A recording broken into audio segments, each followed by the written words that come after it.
The streak is something that's for them to worry about, but the fact that you've been able to show some good character and get 2 wins inside 3 days with the travel, you've ended the season on a high at least.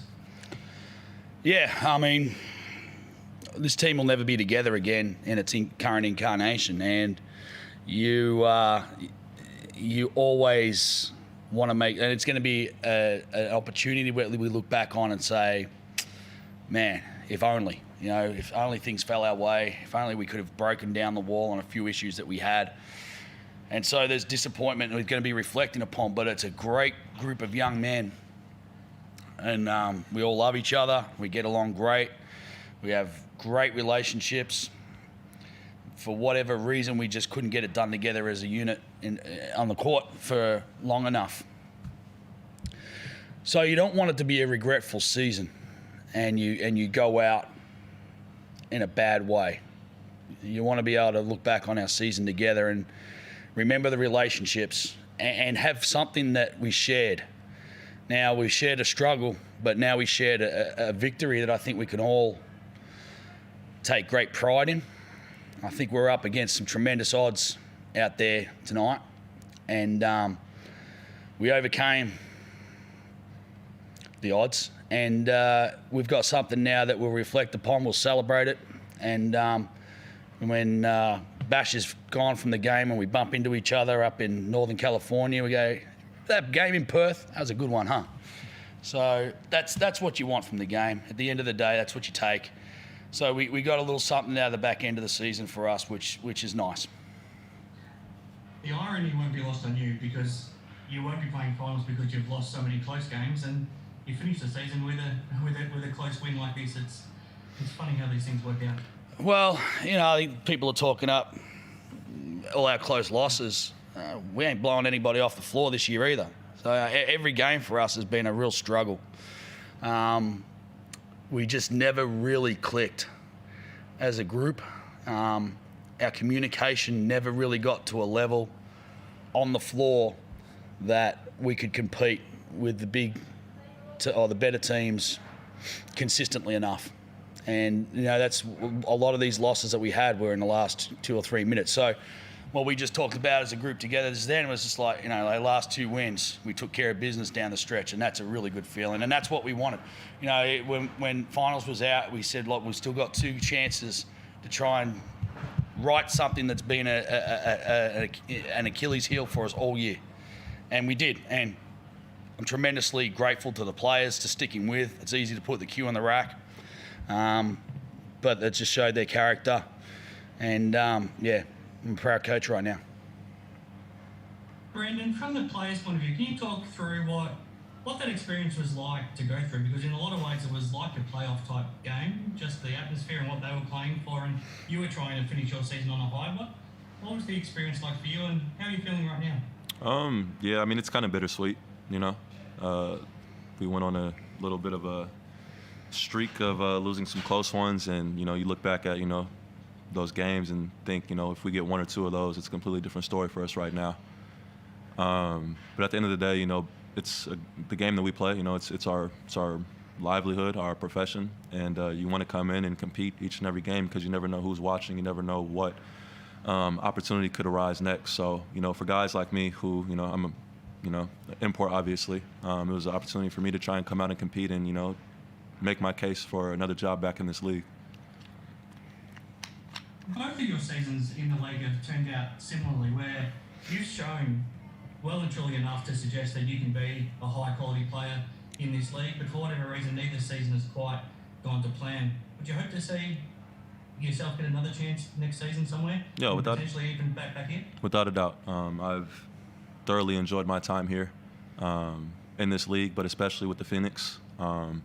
And yeah, it would be very special to come back and fight for a better season, a better opportunity, and for a chance to actually compete for a championship here.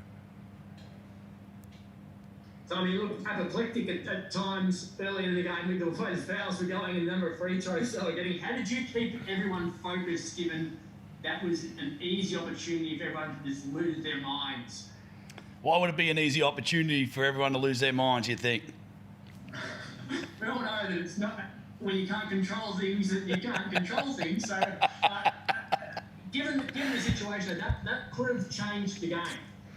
Yeah, and it did to an extent. You know, we had guys in foul trouble. We had to rest them.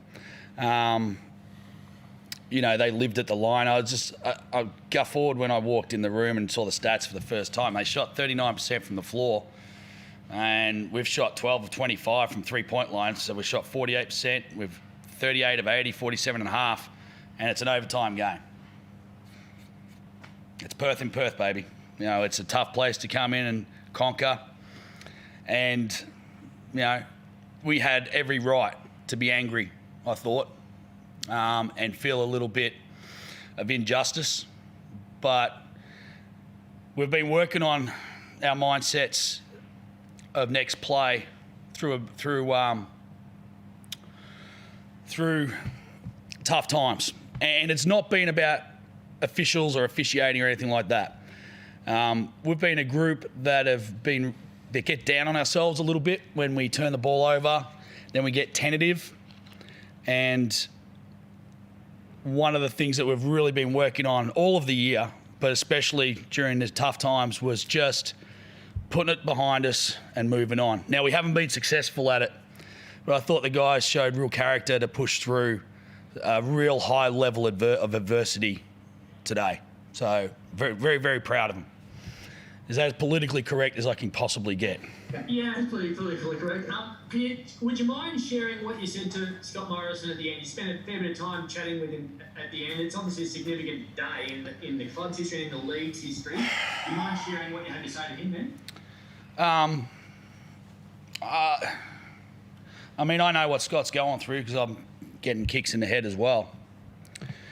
And the guy got on the shores 2 minutes before the season started. He's never really been able to, never got the opportunity to really establish in pre-season what you want to do. Now, he's got tremendous people involved in this club, and it's an unbelievable club with great playing group. But his touch needs to be there, and he was unable to do that because of circumstance. And I recognise that. I recognise going on the road for extended periods.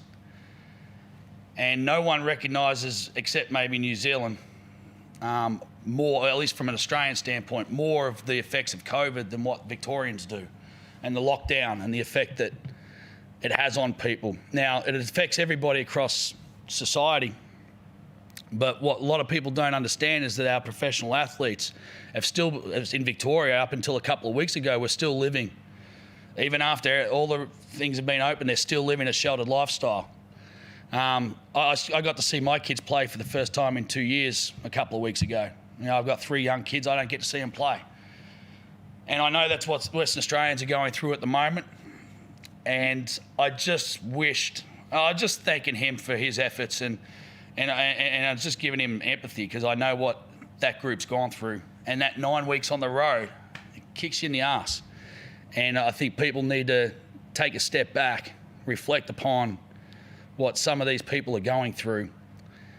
Don't worry about your streak. It's a great opportunity to start a new one. But cut a guy some slack. He's a hell of a coach. And Perth and the NBL are better with your support rather than throwing the boots in. Because I feel like some of the ridicule that's been going on in the last few days, it's just unnecessary and it's weak and it's cowardice. And I have actually what he said, there's nothing wrong with that. He just answered this question straight. It's what the media asked for. It's what he provided. You hang on the whole, they can pay my salary out. That's what's required. I mean, that just doesn't matter. So support the guy. No one's going to be feeling worse in Western Australia than Scott right now. So I hope I can have a beer with him tonight and we can have a joke and maybe put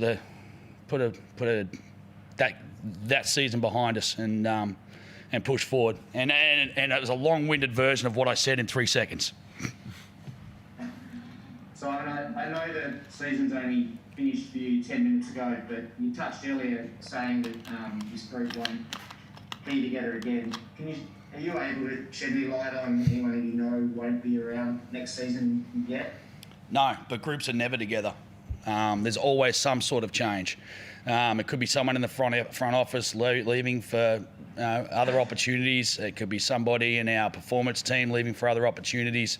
I've never been involved in a professional sport team where you exit after your last game and come back first day of pre-season and it's the same group. So it was really just a reflection on the love I have for the group that we had this year, and just my gratitude.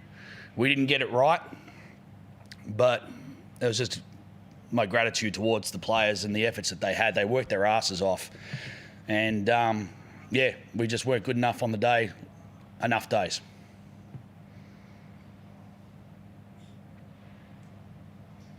All right, we good, everyone? Thanks a lot, guys. Appreciate the patience. No worries.